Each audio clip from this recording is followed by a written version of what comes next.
بسم اللہ الرحمن الرحیم۔ معزز سامعین اکرام، آج انشاءاللہ سود کے بارے میں بات کرنی ہے۔ اللہ رب العالمین نے قرآن مجید میں بہت سارے گناہوں کا ذکر کیا ہے اور ان کی سزاؤں کا بھی ذکر کیا ہے۔ سب سے بڑا گناہ جو اللہ رب العالمین نے قرآن مجید میں ذکر کیا ہے وہ شرک ہے۔ شرک کے بارے میں اللہ رب العالمین نے فرمایا ہے ان اللہ لا یغفر ان یشرک بہ ویغفر ما دون ذلک لمن یشاء، کہ اللہ رب العالمین مشرک کی بخشش نہیں کریں گے، اس کے علاوہ جس بندے کا جو بھی گناہ ہوگا تو اللہ رب العالمین اگر چاہیں گے تو بخشش فرما دیں گے، لیکن مشرک کے بارے میں اللہ رب العالمین نے قاعدہ قانون جاری کر دیا کہ مشرک کی بخشش نہیں ہوگی۔ شرک کے بعد جو دوسرا بڑا گناہ ہے، میرے خیال میں قرآن مجید میں جو ذکر ہوا ہے وہ سود ہے۔ سود ایک ایسا گناہ ہے کہ اللہ رب العالمین نے سود کھانے والوں کے بارے میں فرمایا ہے کہ اگر سود کھانے والے سود کھانے سے باز نہیں آئیں گے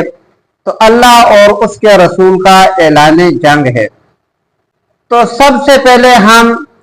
سود کے معنی اور سود کی تعریف دیکھ لیتے ہیں۔ سود کو عربی میں ربا کہتے ہیں اور ربا کے معنی ہوتے ہیں اضافہ یا زیادتی، اور اصطلاح میں سود کہتے ہیں کہ معاملات کے اندر، لین دین کے اندر زیادتی کرنا، ایسی زیادتی کہ جس کا کوئی عوض نہ ہو، اس کو سود کہتے ہیں۔ اب سود کی دو بڑی شکلیں ہیں۔ ایک شکل یہ ہے کہ آپ نے کسی بندے کو ضرورت کے وقت کچھ پیسے ادھار دیے، مثال کے طور پہ آپ نے کسی کو 100 روپے ادھار دیا ضرورت کے وقت، اور پھر اس سے مطالبہ کیا یا یہ شرط رکھ دی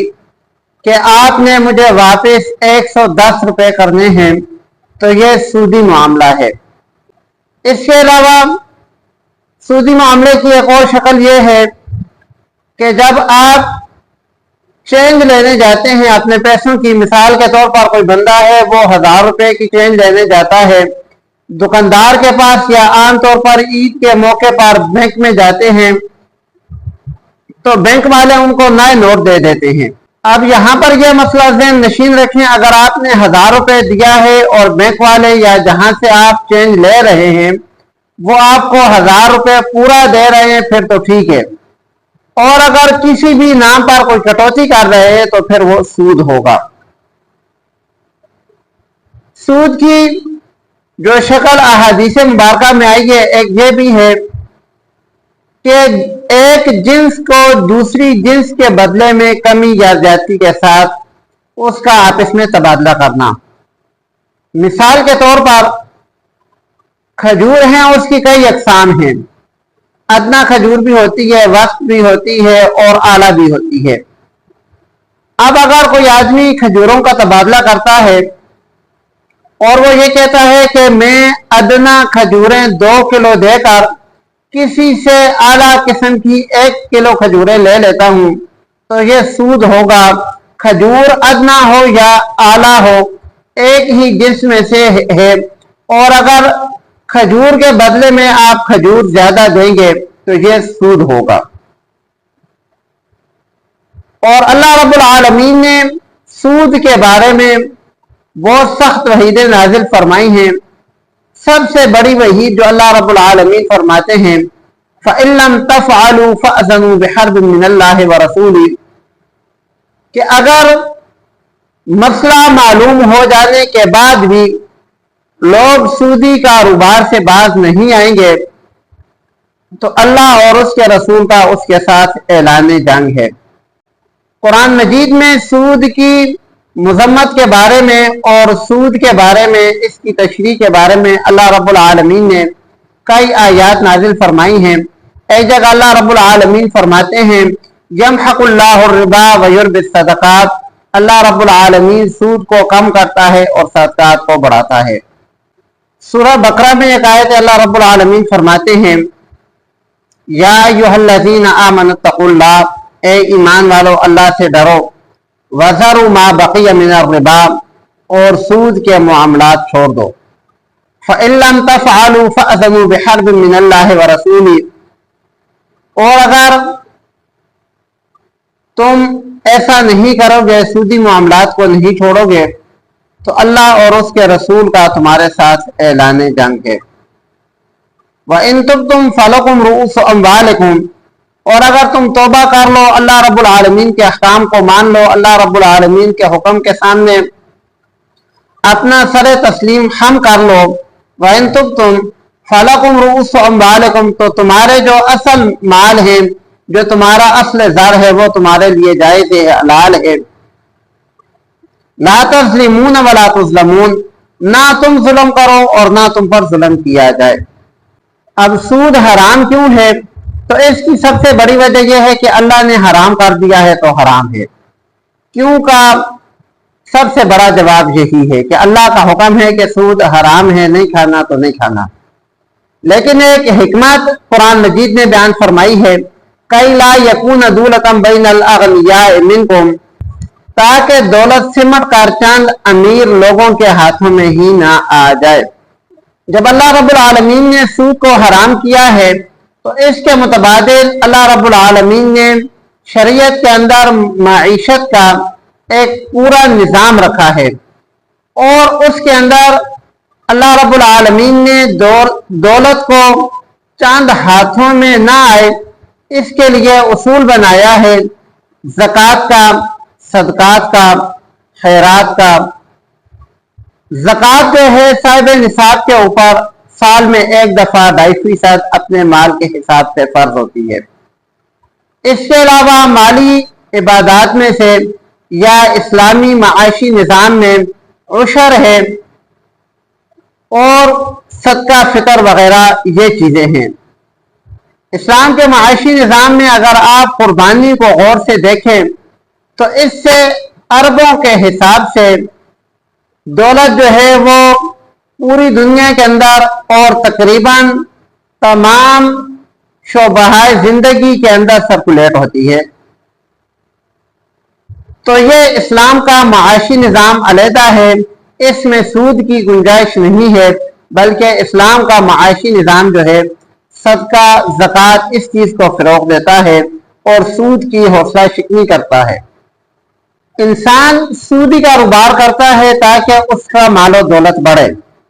لیکن اللہ رب العالمین نے قرآن مجید میں اس چیز کی نفی فرمائی ہے. اللہ رب العالمین فرماتے ہیں یمحق اللہ الربا ویربی الصدقات، اللہ رب العالمین سود کو کم کرتا ہے اور صدقات کو بڑھاتا ہے. ایک اور آیت میں اللہ رب العالمین فرماتے ہیں وما آتیتم من ربا لیربو فی اموال الناس فلا یربو عند اللہ. سود کے بارے میں اللہ رب العالمین فرماتے ہیں کہ تم جو اپنا پیسہ لوگوں کے مال کے اندر، اپنا مال لوگوں کے مال کے اندر ملا دیتے ہو تاکہ سود حاصل کرو اور تمہارا مال بڑھے، فلا یربو عند اللہ، تو اللہ کے ہاں وہ نہیں بڑھتا. وما آتیتم من زکاۃ تریدون وجہ اللہ، اور جو تم اللہ کی رضا کے لیے اللہ کا حکم مانتے ہو یہ زکوٰۃ ادا کرتے ہو، تریدون وجہ اللہ، اللہ کی رضا کے لیے، فاولئک هم المضعفون، تو یہ زکوٰۃ ادا کرنے والے لوگ جو ہیں اپنے مال کو کئی گنا بڑھا رہے ہیں. اس لیے یہ بات ذہن میں رکھیں کہ اس کائنات کا نظام اللہ رب العالمین کی ذات چلانے والی ہے، اور اللہ رب العالمین نے قرآن مجید کے اندر واضح طور پر کہہ دیا ہے کہ سود کے اندر برکت نہیں ہوگی، برکت اگر ہوگی تو وہ زکوٰۃ کے اندر ہوگی. ابن ماجہ میں تاجدار مدینہ صلی اللہ علیہ وآلہ وسلم کی ایک حدیث مبارکہ ہے. آپ صلی اللہ علیہ وآلہ وسلم امت کو تعلیمات فرماتے ہیں کہ سود جتنا بھی بڑھ جائے، جتنا بھی زیادہ ہو جائے، مگر اس کا انجام جو ہے وہ قلت پر ہی منحصر ہے. اس کا انجام یہی ہوگا کہ سود کم ہی ہوگا. ایک اور آیت میں اللہ رب العالمین نے یہودیوں کے بارے میں فرمایا ہے وَأَخْذِهِمُ الرِّبَا وَقَدْ نُهُوا عَنْهُ، کہ یہودی جو ہے وہ سود کھاتے تھے حالانکہ ان کو اللہ رب العالمین نے اس سے منع کیا تھا.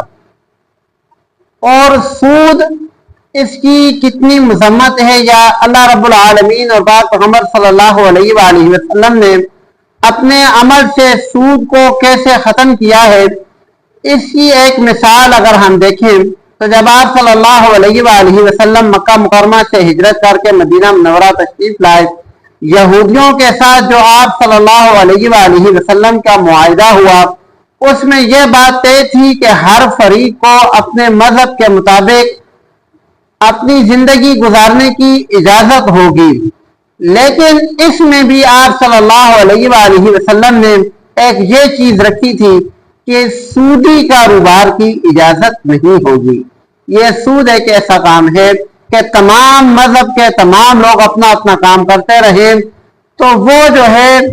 اس کی تاجدار مدینہ صلی اللہ علیہ وآلہ وسلم نے موقع کی مناسبت سے اپنی زندگی میں اجازت مرحمت فرمائی ہے،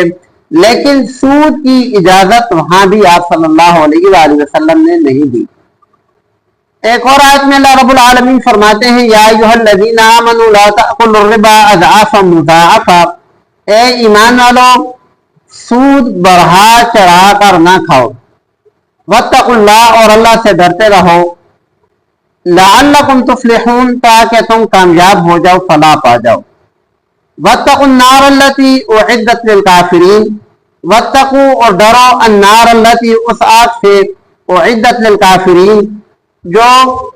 کافروں کے لیے اللہ کے نافرمانوں کے لیے تیار کی گئی ہے۔ اب جو لوگ سود کو حرام نہیں سمجھتے یا سودی کاروبار کرتے ہیں، ان کو پتہ بھی ہے کہ یہ سود ہے، لیکن اپنی دل کی تسلی کے لیے کبھی کوئی بہانہ بناتے ہیں کبھی کوئی بہانہ بناتے ہیں، ان کے بارے میں بھی اللہ رب العالمین نے قرآن مجید میں ارشاد فرمایا ہے الذین یأکلون الربا لا یقومون الا کما یقوم الذی یتخبطہ الشیطان من المس، کہ جو لوگ سود کھاتے ہیں قیامت کے دن وہ ایسے کھڑے ہوں گے جیسے شیطان نے ان کو چھو کر پاگل بنا دیا ہو۔ اور یہ کس لیے ہوگا؟ ذالک بانہم قالوا انما البیع مثل الربا، یہ اس لیے ہوگا کہ وہ دنیا میں کہا کرتے تھے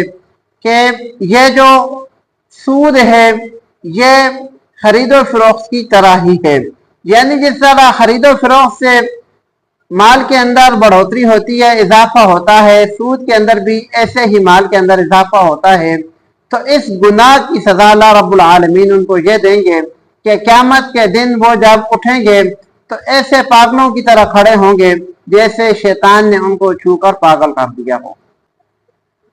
اللہ رب العالمین ایک اور آیت میں فرماتے ہیں فَمَنْ جَاءَهُ مَوْعِظَةٌ مِّن رَّبِّهِ فَانْتَهَىٰ، کہ وہ آدمی جس کے پاس سود کے بارے میں معلومات پہنچ گئیں، سود کے بارے میں جس کو معلوم ہو گیا کہ سود حرام ہے، اللہ کا حکم اس کو معلوم ہوا، فَمَنْ جَاءَهُ مَوْعِظَةٌ مِّن رَّبِّهِ فَانْتَهَىٰ، اور پھر وہ سود کھانے سے رک گیا، فَلَهُ مَا سَلَفَ، تو اس نے جو سود لے لیا ہے وہ اسی کا ہے۔ یہ آیت اس وقت نازل ہوئی تھی جب سود کو اللہ رب العالمین نے حرام قرار دیا تھا، تو اس وقت اللہ رب العالمین نے جو پہلے لوگ سود لے چکے تھے اس کا یہ حل نکالا تھا کہ فَلَهُ مَا سَلَفَ، جو انہوں نے لے لیا وہ تو وہ لے چکے، وَأَمْرُهُ إِلَى اللَّهِ، اور انہوں نے جو سود سے توبہ کر لی تو یہ سود سے توبہ کرنے کا معاملہ جو ہے یہ اللہ رب العالمین کے پاس ہے، ان کے باطن کے اندر کیا ہے یا ان کی نیت کیا ہے یہ تو اللہ رب العالمین ہی جانتے ہیں۔ وَمَنْ عَادَ فَأُولَٰئِكَ أَصْحَابُ النَّارِ هُمْ فِيهَا خَالِدُونَ، وَمَنْ عَادَ، اور جو بندہ پھر بھی سودی کاروبار ہی کرے گا، سود ہی کھائے گا، فَأُولَٰئِكَ أَصْحَابُ النَّارِ، تو یہی لوگ دوزخی ہیں، ہم فیہا خالدون، وہ ہمیشہ اسی دوزخ میں رہیں گے۔ اب جب اللہ رب العالمین نے سود منع کر دیا ہے تو اس کا متبادل نظام جو ہے وہ صدقہ اور خیرات ہے۔ تو سود اور صدقہ اور خیرات کے اندر فرق کیا ہے؟ اس کا سب سے بڑا اور مین فرق یہ ہے کہ سود کے لیے جب آپ کسی کو کوئی رقم دیتے ہیں، کوئی پیسہ دیتے ہیں، تو وہ رقم اور پیسہ بھی آپ لوگ واپس لیتے ہیں اور اس کے علاوہ اضافی پیسے بھی واپس لیتے ہیں۔ اور جب آپ کسی کو صدقہ یا زکوٰۃ وغیرہ دیتے ہیں، صدقہ اور زکوٰۃ یہ اللہ کی رضا کے لیے اس کو دیا جاتا ہے، اس سے یہ پیسے واپس نہیں لیے جاتے۔ دوسرا فرض یہ ہے کہ صدقہ اور زکوٰۃ کے اندر مجبور اور بے بس آدمی کی مدد کی جاتی ہے، جبکہ سود کے اندر اس کی مجبوری سے ناجائز فائدہ اٹھایا جاتا ہے۔ صدقہ اور زکوٰۃ دینے سے احساس کا جذبہ پیدا ہوتا ہے، جبکہ سود سے نفرتیں پیدا ہوتی ہیں۔ صدقہ اور زکوٰۃ ادا کرنے سے اللہ رب العالمین نے مغفرت کا وعدہ کیا ہے، جبکہ سود کے معاملات کرنے پر اللہ رب العالمین نے اعلان جنگ کیا ہے۔ صدقہ اور زکوٰۃ کے بارے میں اللہ رب العالمین نے یہ حکم دیا ہے کہ اس کے اندر میں برکت نازل فرماؤں گا، اور سود کے بارے میں اللہ رب العالمین نے یہ فیصلہ دیا ہے کہ سود کے اندر میں ہمیشہ کمی کروں گا۔ تو اس لیے میرے بھائیوں، جتنا ممکن ہو اپنی سطح پر، محلے کی سطح پر، جہاں آپ کا بس چلتا ہے یا جہاں تک آپ کی آواز پہنچتی ہے، سودی معاملات سے بچتے رہو، تاکہ اللہ رب العالمین کی رحمت آپ کے شامل حال رہے۔ اور یہ سود ایک ایسا گناہ ہے کہ یہ صرف سود کھانے والا ہی گناہگار نہیں ہوتا، بلکہ سود لینے والا بھی گناہگار ہوتا ہے، سود دینے والا بھی گناہگار ہوتا ہے، سود کے اوپر گواہ بننے والا بھی گناہگار ہوتا ہے، اور سود کا حساب کتاب رکھنے والا یا سود کا حساب کتاب لکھنے والا وہ بندہ بھی گناہگار ہوتا ہے۔